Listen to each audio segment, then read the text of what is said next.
Bonjour à tous et bienvenue sur la chaîne de Nantol Goblinoob. Aujourd'hui on se retrouve pour notre vidéo de Fascicule 71 et notre vidéo des peintures. La peinture sans figurine pour cette semaine en tout cas. Et maintenant vous en avez aussi l'habitude, je ne fais plus les vidéos de peinture en direct par manque de temps.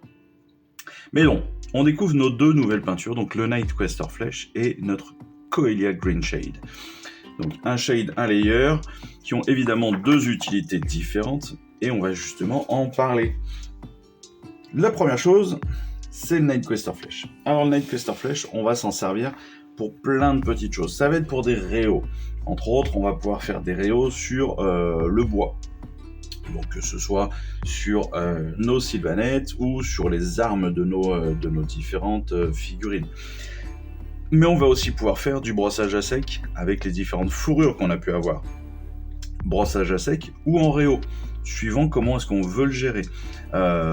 Les réaux vont être peut-être plus sur des plumes, on va aller chercher les arêtes des plumes, alors que le brossage à sec va nous permettre de faire de façon un petit peu plus aléatoire, on va dire, des éclaircissements sur les différentes typologies de fourrures qu'on peut avoir. On va aussi pouvoir rehausser certaines armes, je l'ai dit, que ce soit des manches en bois, que ce soit bien sûr nos sylvanettes, pour donner un petit peu plus d'effet, un petit peu plus de lumière et de cohérence à nos différents personnages, mais aussi à nos arcs, ou aux flèches tout simplement, en passant justement sur ces arêtes pour rehausser un petit peu tout cela. Mais on va aussi pouvoir repasser sur des éléments plus de visage, comme les cheveux, par exemple, si on a fait des cheveux bien bruns ou châtains, eh bien on va pouvoir repasser dessus pour rehausser, amener un petit peu de luminosité. De la même façon, même si le Nightquester Flèche est quand même une couleur qui est assez, qui est quand même assez claire, il faut le dire. Alors j'en ai déjà un ouvert, donc je ne vais pas ouvrir le nouveau. Je vais pas ouvrir le nouveau, pardon. Si je parlais français, ce serait mieux. Donc, mais que, comme toujours, on l'agite bien. Je fais attention. Vous voyez qu'on est sur une peinture qui est... Alors, je disais pour les caucasiens, pas forcément. Je disais en vidéo de fascicule. On va peut-être être plus sur de la peau black, mais on va être sur du réau de peau black, ou alors sur des peaux légèrement, comment on pourrait qualifier ça, de café au lait. Vous voyez, moi qui ai 2 enfants éthiopiens, c'est tout à fait cela. C'est tout à fait ça. Donc on va pouvoir, vous voyez, une fois qu'on est passé là, on était passé sur ces visages en Katashan, et bien là, avec le Nightquester Flèche, on va pouvoir revenir et faire donc toutes nos arêtes sur le nez, sur les tempes, sur le crâne, etc. pour pouvoir rehausser, réaméliorer, réamener de la lumière sur l'ensemble des points de focale. Le Dawnstone, on revient sur cette utilisation, ça fait déjà un moment qu'on l'a, mais le Dawnstone c'est pareil, on s'en est déjà servi sur plusieurs vidéos, mais il va être parfait pour rehausser du noir. Pourquoi ?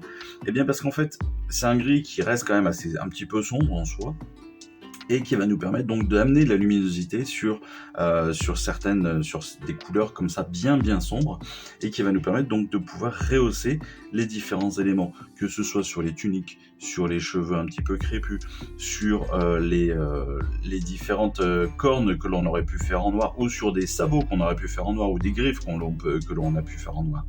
On va aussi pouvoir revenir sur des plumes très sombres que l'on a pu faire soit en noir, soit en Katashan. Voilà, l'idée c'est ça, c'est d'utiliser en fait ces couleurs qui sont légèrement plus éclairées que les couleurs de base qu'on a utilisées pour sublimer le tout. Le Wraithbone c'est pareil, vous le savez, on s'en sert très régulièrement maintenant, soit en couche de base pour mettre après avec potentiellement du Skeleton Horde par-dessus, mais au-delà de cette première utilisation, on peut aussi revenir dessus une deuxième fois pour ramener de la luminosité. Ici, on va revenir sur justement toutes ces parties cuirées, sur les différentes, sur du squelette, ou même encore une fois, sur des plumes qui sont plus dorées, plus jaunâtres. Les becs jaunes, parfait. Les cheveux blonds, parfait. Les boucliers jaunes, parfait, voilà. Dès qu'on est sur une couleur très très claire, ou sur, oui, principalement on va dire sur des couleurs très claires, on va pouvoir se servir de ce Resbone pour ramener la luminosité. Ici par contre on va avoir d'autres exemples. Ça va nous permettre aussi d'amener, je dirais, du relief, mais presque du naturel. Quand on a notre petit personnage, là c'est sur les fanatiques rabouilleurs, que l'on voit comme ça, bloqué en fœtus, en PLS, en train de vomir, et bien sur ce vomi justement, on peut ramener un petit peu de Resbone pour ramener justement un peu plus de luminosité, malheureusement, sur un élément un peu dégueu, mais ça va permettre de rendre le tout un petit peu plus naturel. Pareil sur les champignons, on sait que les champignons, tout n'est pas coloré de la même façon. Il y a des éclaircies, il y a de la luminosité, il y a des éclairages en fonction de comment ils se trouvent. Eh bien, on va pouvoir justement jouer là-dessus et pouvoir amener cette luminosité avec ce Resbone. Les Battle Brown, c'est pareil. On va aller sur tout ce qui va être cuir, etc. et tunique, et puis on va pouvoir aller venir chercher les différentes arêtes de tous ces éléments-là pour rehausser encore tout ça. Ensuite, on va parler un petit peu des différents... On peut aller sur différents éléments, et bien plus précis, où on se dit, bon, c'est un peu prise de tête à reprendre, certes, parce que c'est souvent des petits éléments, mais ça amène aussi souvent la différence, parce que des fois, juste un tout petit point de couleur va changer complètement l'espace dans lequel il est. Là, on nous donne l'exemple des gemmes. Un gemme rouge, on l'aura fait au Mephiston Red, histoire de lui donner vraiment une couleur profonde au départ. On va l'assombrir encore avec de la Grax, avec du shade ou n'importe quel shade. Et puis après, on va pouvoir le rehausser au Rider Red. Ah, celui-là, je l'adore. Pareil pour les bouteilles. Les bouteilles, on est passé sur du Cantor, on a mis du shade dessus avec très souvent du Null Oil. Et puis avec le Teclis, eh bien, on va pouvoir revenir comme ça, vous voyez, avec des espèces de virgules, on va pouvoir revenir un petit peu sur les arrondis pour faire en sorte que ces bouteilles, ces différents flacons paraissent tout à fait naturels avec un éclair de luminaire ou avec la lumière qui transperce à l'intérieur et donc qui donne cette impression de visibilité. Toujours pareil, on va continuer sur les détails, parce qu'aujourd'hui, c'est principalement ça qu'on nous apprend, c'est les détails. N'oublions pas justement ces détails et comment est-ce qu'on doit y revenir dessus.